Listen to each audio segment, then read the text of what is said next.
بسم اللہ الرحمن الرحیم اللہ کے نام سے شروع جو نہایت مہربان ہمیشہ رحم فرمانے والا ہے۔ والنازعات غرقا والناشطات نشطا والسابحات سبحا فالسابقات سبقا۔ اللہ کے نام سے شروع جو نہایت مہربان ہمیشہ رحم فرمانے والا ہے۔ ان فرشتوں کی قسم جو کافروں کی جان ان کے جسموں کے ایک ایک انگ میں سے نہایت سختی سے کھینچ لاتے ہیں، یا توانائی کی ان لہروں کی قسم جو مادہ کے اندر گھس کر کیمیائی جوڑوں کو سختی سے توڑ پھوڑ دیتی ہیں، اور ان فرشتوں کی قسم جو مومنوں کی جان کے بند نہایت نرمی سے کھول دیتے ہیں، یا توانائی کی ان لہروں کی قسم جو مادہ کے اندر سے کیمیائی جوڑوں کو نہایت نرمی اور آرام سے توڑ دیتی ہیں، اور ان فرشتوں کی قسم جو زمین و آسمان کے درمیان تیزی سے تیرتے پھرتے ہیں، یا توانائی کی ان لہروں کی قسم جو آسمانی خلا و فضا میں بلا روک ٹوک چلتی پھرتی ہیں، پھر ان فرشتوں کی قسم جو لپک کر دوسروں سے آگے بڑھ جاتے ہیں، یا پھر توانائی کی ان لہروں کی قسم جو رفتار، طاقت اور جاذبیت کے لحاظ سے دوسری لہروں پر سبقت لے جاتی ہیں۔ فالمدبرات امرا یوم ترجف الراجفة تتبعها الرادفة۔ پھر ان فرشتوں کی قسم جو مختلف امور کی تدبیر کرتے ہیں، یا پھر توانائی کی ان لہروں کی قسم جو باہمی تعامل سے کائناتی نظام کی بقا کے لیے توازن و تدبیر قائم رکھتی ہیں، جب انہیں اس نظام کائنات کے درہم برہم کر دینے کا حکم ہوگا تو اس دن کائنات کی ہر متحرک چیز شدید حرکت میں آ جائے گی، پیچھے آنے والا ایک اور زلزلہ اس کے پیچھے آئے گا۔ قلوب یومئذ واجفة ابصارها خاشعة۔ اس دن لوگوں کے دل خوف و اضطراب سے دھڑکتے ہوں گے، ان کی آنکھیں خوف و ہیبت سے جھکی ہوں گی۔ یقولون ائنا لمردودون فی الحافرة۔ کفار کہتے ہیں کیا ہم پہلی زندگی کی طرف پلٹائے جائیں گے؟ اَإِذَا كُنَّا عِظَامًا نَخِرَةً۔ کیا جب ہم بوسیدہ کھوکھلی ہڈیاں ہو جائیں گے تب بھی زندہ کیے جائیں گے؟ قالوا تِلْكَ إِذًا كَرَّةٌ خَاسِرَةٌ۔ وہ کہتے ہیں یہ لوٹنا تو اس وقت بڑے خسارے کا لوٹنا ہوگا۔ فَإِنَّمَا هِيَ زَجْرَةٌ وَاحِدَةٌ۔ پھر تو یہ ایک ہی بار شدید ہیبت ناک آواز کے ساتھ کائنات کے تمام اجرام کا پھٹ جانا ہوگا۔ فَإِذَا هُم بِالسَّاهِرَةِ۔ پھر وہ سب لوگ یکا یک کھلے میدان حشر میں موجود ہوں گے۔ هَلْ أَتَاكَ حَدِيثُ مُوسَىٰ۔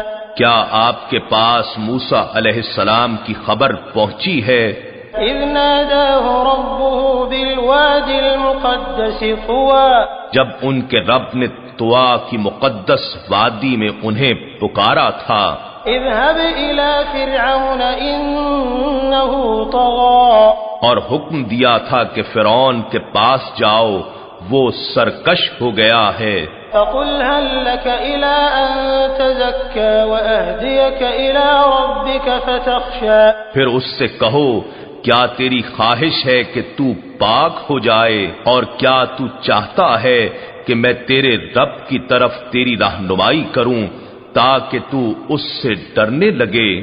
فأراه الآية الكبرى فكذب وعصى ثم أدبر يسعى۔ پھر موسیٰ علیہ السلام نے اسے بڑی نشانی دکھائی تو اس نے جھٹلا دیا اور نافرمانی کی۔ پھر وہ حق سے رو گرداں ہو کر موسیٰ علیہ السلام کی مخالفت میں سعی و کاوش کرنے لگا۔ فحشر فنادى فقال انا ربكم الاعلى۔ پھر اس نے لوگوں کو جمع کیا اور پکارنے لگا، پھر اس نے کہا میں تمہارا سب سے بلند و بالا رب ہوں۔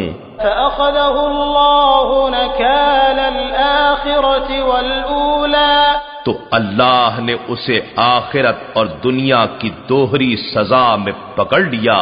إن في ذلك لعبرة لمن يخشى، بے شک اس واقعے میں اس شخص کے لیے بڑی عبرت ہے جو اللہ سے ڈرتا ہے۔ أأنتم أشد خلقا أم السماء بناها رفع سمكها فسواها وأغطش ليلها وأخرج ضحاها، کیا تمہارا پیدا کرنا زیادہ مشکل ہے یا پوری سماوی کائنات کا جسے اس نے بنایا؟ اس نے آسمان کے تمام کروں ستاروں کو فضائے بسیط میں پیدا کر کے بلند کیا، پھر ان کی ترکیب و تشکیل اور افعال و حرکات میں اعتدال، توازن اور استحکام پیدا کر دیا، اور اسی نے آسمانی خلا کی رات کو یعنی سارے خلائی ماحول کو مثل شب تاریک بنایا، اور اس خلا سے ان ستاروں کی روشنی پیدا کر کے نکالی۔ والأرض بعد ذلك دحاها أخرج منها ماءها ومرعاها، اور اسی نے زمین کو اس ستارے سورج کے وجود میں آ جانے کے بعد اس سے الگ کر کے زور سے پھینک دیا اور اسے قابل رہائش بنانے کے لیے بچھا دیا۔ اسی نے زمین میں سے اس کا پانی الگ نکال لیا اور بقیہ خشک قطعات میں اس کی نباتات نکالی۔ والجبال أرساها متاعا لكم ولأنعامكم، اور اسی نے بعض مادوں کو باہم ملا کر زمین سے محکم پہاڑوں کو ابھار دیا، یہ سب کچھ تمہارے اور تمہارے چوپایوں کے فائدے کے لیے کیا۔ فإذا جاءت الطامة الكبرى، پھر اس وقت کائنات کے بڑھتے بڑھتے اس کی انتہا پر ہر چیز پر غالب آ جانے والی بہت سخت آفت قیامت آئے گی۔ يوم يتذكر الإنسان ما سعى، اس دن انسان اپنی ہر کوشش و عمل کو یاد کرے گا، وبرزت الجحيم لمن يرى، اور ہر دیکھنے والے کے لیے دوزخ ظاہر کر دی جائے گی۔ فأما من طغى وآثر الحياة الدنيا فإن الجحيم هي المأوى، پھر جس شخص نے سرکشی کی ہوگی اور دنیاوی زندگی کو آخرت پر ترجیح دی ہوگی تو بے شک دوزخ ہی اس کا ٹھکانہ ہوگا۔ وأما من خاف مقام ربه ونهى النفس عن الهوى فإن الجنة هي المأوى، اور جو شخص اپنے رب کے حضور کھڑا ہونے سے ڈرتا رہا اور اپنے نفس کو بری خواہشات و شہوات سے باز رکھا تو بے شک جنت ہی اس کا ٹھکانہ ہوگا۔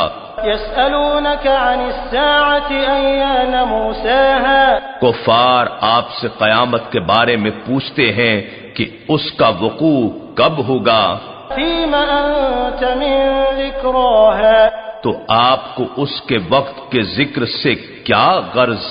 إلى ربك منتهاها، اس کی انتہا تو آپ کے رب تک ہے، یعنی ابتدا کی طرح انتہا میں بھی صرف وحدت رہ جائے گی۔ إنما أنت منذر من يخشاها، آپ تو محض اس شخص کو ڈر سنانے والے ہیں جو اس سے خائف ہے۔ كأنهم يوم يرونها لم يلبثوا إلا عشية أو ضحاها، گویا وہ جس دن اسے دیکھ لیں گے تو یہ خیال کریں گے کہ وہ دنیا میں ایک شام یا اس کی صبح کے سوا ٹھہرے ہی نہ تھے۔